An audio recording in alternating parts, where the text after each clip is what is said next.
ये सिलसिला जो शुरू हुआ 25 साल के पीछे शुरू हुआ। हाजियाँ जाले कुछ हैं, लेकिन उनके सेहत के बारे में कोई फ़िक्र नहीं करता था।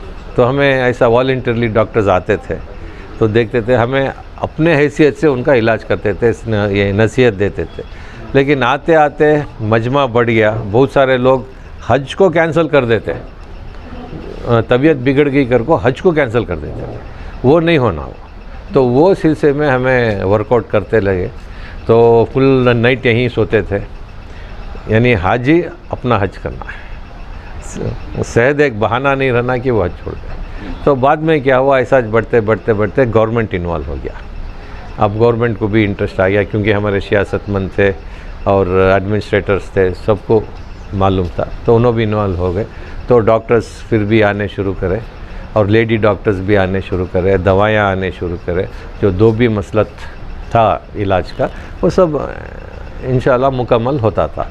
उसके बाद थोड़े सीरियस हो जाते, कोई हार्ट अटैक होता, कोई बेहोश पड़ जाते, कोई पुरानी इलाज शुगर बढ़ जाते। तो उसका सब वो टेस्टिंग का भी हमें यहाँ शुरू करें और एक नज़दीक हॉस्पिटल के साथ ये ताल्लुक़ात रख के जो भी इमरजेंसी है वहाँ पे भेज देता है। अब 1-2 दिन में अगर अच्छा हो गए तो इलाज करके फिर वापस आके हज को भेज देते हैं। लेकिन हज को मुकम्मल करने बहुत कोशिश करें। थोड़े यंग एज वाले, समझो 25-30 वाले, आते आते करते बेहोश पड़ जाते हैं, क्यों अल्लाह जाने। देन उनको भी लेके 1-2 दिन में उन्हें ठीक भी हो जाते थे, उनको फिर वापस हज को भेजते थे। जो नसीहत जो है अब सेहत के बारे में, यहाँ पर मैं दे सकता हूँ, उनका इलाज करता हूँ, वहाँ क्या होता है। अल्हम्दुलिल्लाह हमारा जो हुकूमत है, जैसा यहाँ क्लिनिक है वहाँ भी क्लिनिक्स है, इंडियन मेडिकल मिशन में क्लिनिक्स है। जहाँ इनका मुकाम है, यानी एक बिल्डिंग भाड़े पर लेते हैं, वहाँ पे पूरे हमारे इंडियन हाजियों को रखते उधर। तो उनके लिए एक आउट पेशेंट होता, और वहाँ का जो है पूरा फ्री है। वहाँ के हुकूमत के हॉस्पिटल भी फ्री है, यहाँ के हुकूमत के हॉस्पिटल फ्री है। अलबत्ता हम इतना नसीहत देते हैं, पाकी पे ध्यान दो। अगर वो बीमार पड़ना है, वो ये नापाकी सबसे बड़ा एक्सक्यूज़ है, नापाकी। तो उस पर हम बहुत ध्यान देते हैं। और क्या होता है, यहाँ से जो जाते हैं अच्छे ख़ानदान के ही जाते हैं, उनको चलने की आदत नहीं रहती है और खाने पीने का कंट्रोल नहीं रहता। अब वो चलने फिरने में उनको बहुत मुश्किल हो जाता है। What I have seen common, अब यहाँ से हज को जा रहे हो, नए चप्पला नए जूते ले लग जाते हैं। वो शू बैठ हो गया तो 8 दिन उनका चलेगा। शू बैठ वो यानी लंगड़ते जाना, ये करना वो करना।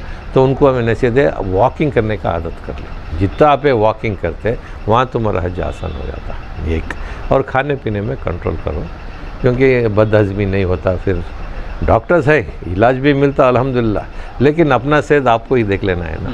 तो खाने पीने पर काबू रखना चाहिए। कैसे चीज़ें खाना चाहिए, क्या नाश्ते में हो, दोपहर में हो, रात का खाना कैसा रहना चाहिए। 2 चीज़ें मैं बोलता हूँ इम्पॉर्टेंट, जो अल्लाह ताला हमको सिखाया है। ये जो अल्लाह ताला दिया वो खाओ। अब फल है, सब्जी है, ये धान है, पानी है वगैरह, दूध है, गोश्त है, खाओ, लेकिन उसमें एक्स्ट्रा मसाला मत डालो। और जितना आप हज़म करते हैं वो खाओ। अब कभी कभी अच्छा पकवान मिलता है, यहाँ तक खा जाते हैं, बदहज़मी शुरू हो जाते हैं। हज पे असर करता है, तुम्हारे इबादत पे असर करता है। सो पहला जो कंसंट्रेशन होता है, यानी मकसद रहता है, इबादत है, उस पर कॉन्सेंट्रेट करो, ये अपने आप कंट्रोल हो जाता है।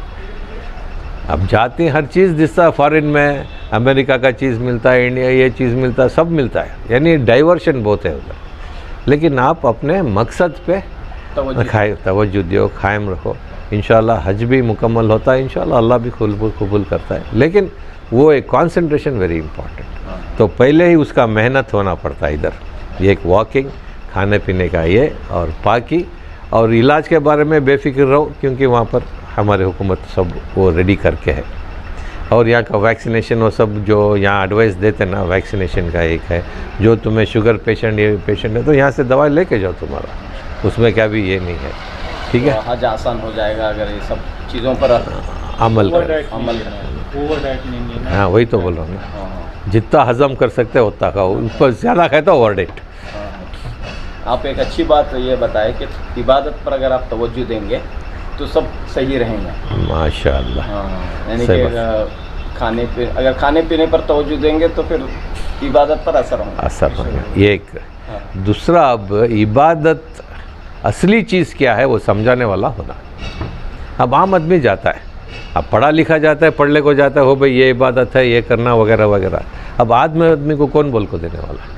ये काउंसलिंग चाहिए, इबादत ये है, तो इस पे तवज्जो दियो।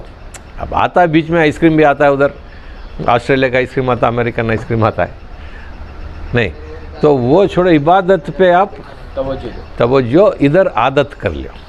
अब सडनली यहाँ बेकार का आदमी फिरने वाला जाको इबादत कर, वो तो करता है। आदत कर लियो, 1 8-10 दिन 1 महीना पहले इबादत का दो आदत कर लो, at least 50% you will fulfil there.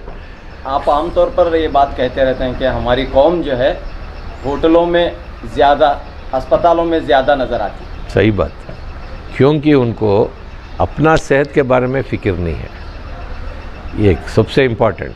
और कैसा सेहतमंद रहना उसके बारे में भी जानकारी नहीं है। वो गलती हमारी है, क्योंकि हम वो जानकारी देते नहीं ना।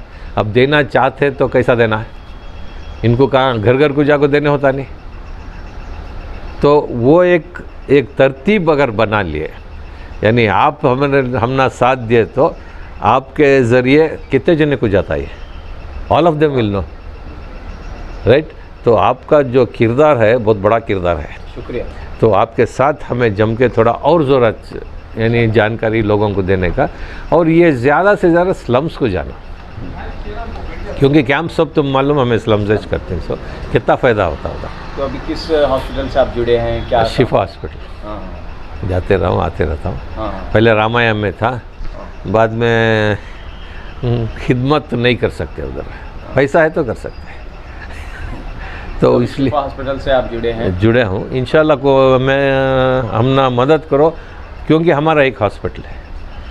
फॉर एग्ज़ाम्पल एक लाइन बोल देता हूँ, लास्ट इज़ ऑल राइट है। ठीक। एक लाइन, बेबस गरीब बीमार मुसलमान कहाँ जाना, ये तुम्हें अंडरलाइन करके बोलो, तुम्हें जहाँ भी बोलती बोला लो। अब मुसलमान बेबस बहुत है, 90% मुसलमान बेबस ही चेंज हो। तो उनके लिए कम्युनिटी का एक हॉस्पिटल होना चाहिए। होना है। ये इब्राहिम नागनूर कैंसर स्पेशलिस्ट की दवाई का, एक्स की दवाई, तुम ना